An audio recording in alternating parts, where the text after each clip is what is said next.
It doesn't move when you're looking at it. It moves when you blink, and every time you look back, it's a little closer to smiling. I've always had a thing for thrift stores, you know. The thrill of the hunt, the stories behind forgotten objects. I never thought one of those stories would become my own personal nightmare. It all started with a portrait, just an old painting of a man tucked away in the dusty corner of a second-hand shop. He had this severe, almost stern look on his face, like he'd just swallowed a lemon whole. His eyes, though, they were incredibly detailed, almost lifelike. They seemed to follow you. I thought it was a brilliant piece of art. For $20, it was a steal. I took it home, cleaned the frame, and hung it in my hallway, right across from my bedroom. That's when things started to get weird. The first night, I had the most vivid nightmare. I dreamt I was in a long, dark corridor, just like my own hallway. The walls were lined with doors, but they were all locked. At the far end, a figure stood in the shadows. I couldn't make out its face, but I knew with a chilling certainty that it was the man from the painting. I woke up in a cold sweat, my heart hammering against my ribs. I shook it off as just a dream, probably brought on by the creepy new addition to my decor. But when I got up and walked into the hallway, a shiver went down my spine. The painting was there, but something was different.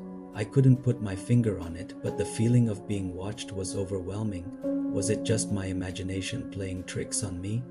The nightmares continued for the next few nights, each one more intense than the last. In my dreams, the man from the painting would take a step closer down that dark hallway. I started to dread going to sleep. I even considered taking the painting down, but a part of me thought I was just being paranoid.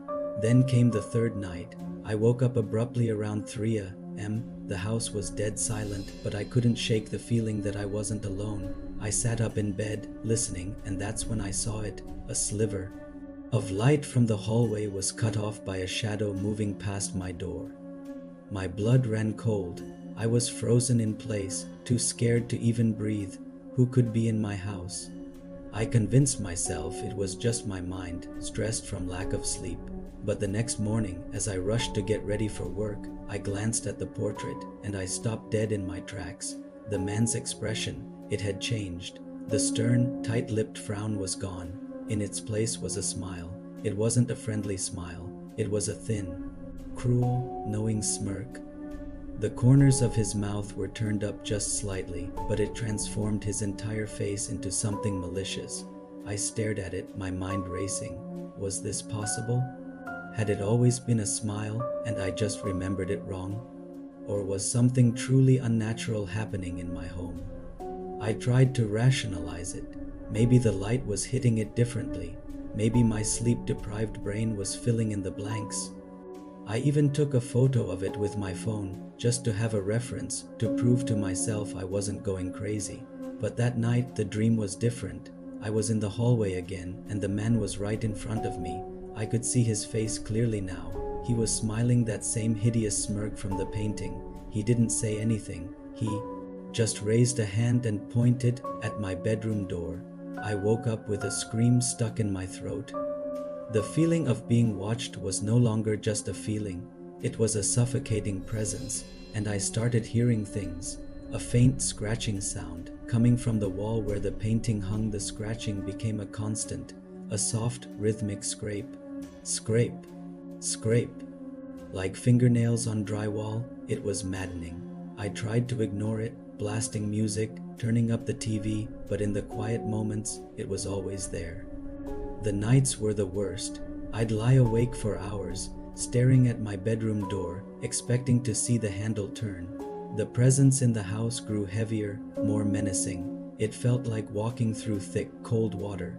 One evening, I came home from work, exhausted and on edge. As I walked down the hall, I noticed something on the floor. Right beneath the portrait, it was a small pile of what looked like dust, a fine black dust. But when I looked closer, I saw tiny flecks of dried paint mixed in. My eyes shot up to the painting. My heart seized. The man was still smiling, but the smile was wider now, stretched into a grotesque, impossibly broad grin that seemed to split his face, and his eyes were no longer just paint. They were dark, empty voids.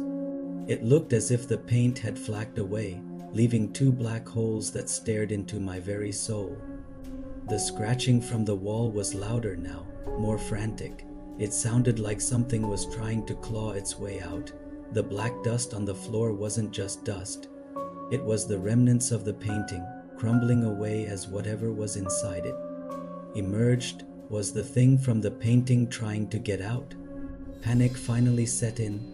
This wasn't my imagination. I grabbed my keys, ready to flee, to just get out of the house and never look back.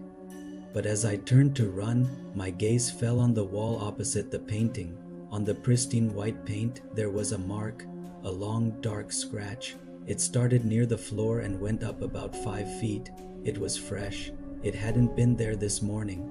It looked exactly like a mark someone would make with a dirty, jagged fingernail, and it was right outside my bedroom. The scratching from inside the wall stopped. An oppressive silence filled the house. I knew with a certainty that chilled me to the bone that it hadn't stopped. It had just gotten out. I backed away slowly, my eyes darting around the hallway, the shadow I saw a few nights ago. It wasn't a trick of the light. The scratch on the wall wasn't a coincidence. The entity from the painting was free. It was in my house, with me. Suddenly, from my bedroom, I heard a sound. A low, guttural chuckle. It was a dry, rasping sound, like dead leaves skittering across pavement. It was the laugh of the man in the portrait. I didn't wait for another second. I bolted out the front door, not even bothering to close it behind me. I ran and didn't stop until the streetlights of my neighborhood felt like a safe haven. I never went back to that house. I left everything behind: my clothes, my furniture, my life. I called the landlord from a payphone and told them I was breaking the lease, that they could keep the deposit. I couldn't bring myself to explain why. How could I? That a thrift store painting had come to life and was now haunting my home. They'd think I was insane. Sometimes late at night, I wonder about it. I wonder if someone else lives there now.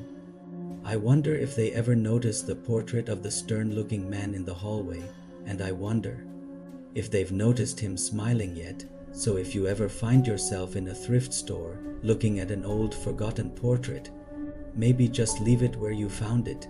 Some stories are better left untold. Thanks for listening. If you enjoyed this story, don't forget to hit that subscribe button and turn on notifications so you don't miss the next one. Stay safe out there.